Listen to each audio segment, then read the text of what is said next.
چاہے سارے عرب ملک اسرائیل کو تسلیم کر لیں، پاکستان کبھی نہ کرے، اس لیے کہ پاکستان اسرائیل کے توڑ کے طور پر وجود میں آیا ہے۔ اللہ نے اسے اسرائیل کے وجود میں آنے سے 1 سال قبل وجود بخشا ہے۔ ہم کبھی تسلیم نہیں کریں گے۔ اصل میں تو جنگ ہمیں کرنی ہے، مقابلہ ہمیں کرنا ہے۔ وہاں تک تو ہماری فوجیں جائیں گی، حضرت مسیح کے ساتھ ہو کر لڑیں گی، حضرت مہدی کی مدد کریں گی۔ یہ سارا کا سارا رول تو اللہ نے ہمارے لیے رکھا ہے، لہذا کسی صورت عرب کر لیں، مجبور ہو چکے ہیں، بے بس ہو چکے ہیں، ان کا معاملہ جو بھی ہے وہ جانے، لیکن چاہے وہ تسلیم کر لیں، اسرائیل کو کسی صورت میں پاکستان تسلیم نہ کرے۔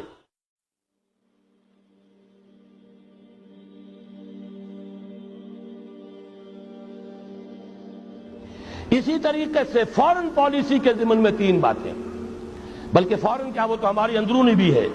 یہ اجلاس حکومت سے مطالبہ کرتا ہے، ہمیں اللہ کا حکم ہے اعدوا لهم ما استطعتم، طاقت فراہم کرو، حکم ہے، فرض ہے، واجب ہے، اور اللہ تعالیٰ کا بڑا کرم ہے، اس نے ہمیں ایٹمک نو ہاؤ، اس کی صلاحیت عطا کر دی ہے، واحد ملک ہے دنیا کا۔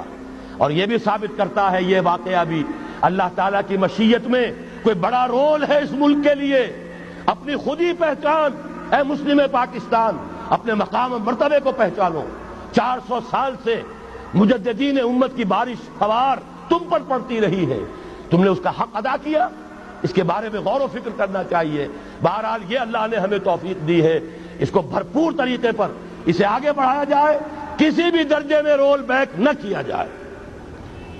ایک اور مطالبہ، کشمیر کے معاملے میں ہرگز یو این او یا یو این او کے کوئی سیکریٹری جنرل یا یو این او کی کوئی بھی ثالثی قطعاً قبول نہ کی جائے۔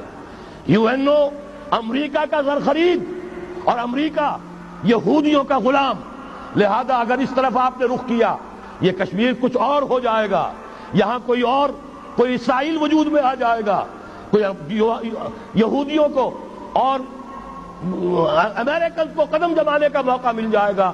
آپ کو معلوم ہے آج نجد کی سرزمین میں امریکہ کی فوجیں آ کے ڈیرا ڈال کے بیٹھ گئی ہیں، جہاں سے نکالا گیا تھا اخرجوا اليہود والنصارى من جزیرۃ العرب، نکال باہر کرو ان کو۔ لیکن یہ کہ ان کی ڈپلومیسی، جس طریقے سے دانا پھینکا، جال بچھایا، صدام کو پھانسا، اس کے بعد جو کچھ کیا ہے، برکس نکالا عراق کا، اور عراق کا تو جو برکس نکلا سو نکلا، وہ اب اپنی فوجیں لا کر وہاں بٹھا دی، سارا تیل اب ان کے قبضے میں ہے۔ یہی معاملہ ہوگا یہاں، ہندوستان اور پاکستان دونوں دیکھتے رہ جائیں گے بلیوں کی طرح، اور وہ بندر چچا سام بندر جو ہے ساری روٹی خود کھائے گا، کسی کے ہاتھ کچھ نہیں آئے گا۔ راستہ دوسرا ہے، بھارت کے ساتھ براہ راست گفتگو کرو، انہیں بھی ہوش آ جائے، کچھ آ چکا ہے، نظر آ چکا ہے، کشمیر کے حریت پسندوں نے ان کے ہوش ٹھکانے کر دیے ہیں۔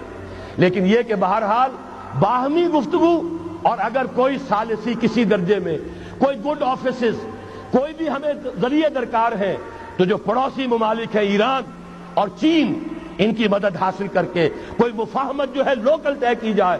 یونائٹڈ نیشن جو امریکہ کا زر خرید ہے، اس کا خانہ زاد ہے، اور امریکہ کہ جو یہودیوں کا اسیر ہے، اس کے ذریعے سے کوئی خیر نہیں آ سکتا۔ اور آخری مطالبہ کہ چاہے سارے عرب ملک اسرائیل کو تسلیم کر لیں، پاکستان کبھی نہ کرے، اس لیے کہ پاکستان اسرائیل کے توڑ کے طور پر وجود میں آیا ہے۔ اللہ نے اسے اسرائیل کے وجود میں آنے سے 1 سال قبل وجود بخشا ہے۔ ہم کبھی تسلیم نہیں کریں گے۔ اصل میں تو جنگ ہمیں کرنی ہے، مقابلہ ہمیں کرنا ہے۔ وہاں تک تو ہماری فوجیں جائیں گی، حضرت مسیح کے ساتھ ہو کر لڑیں گی، حضرت مہدی کی مدد کریں گی۔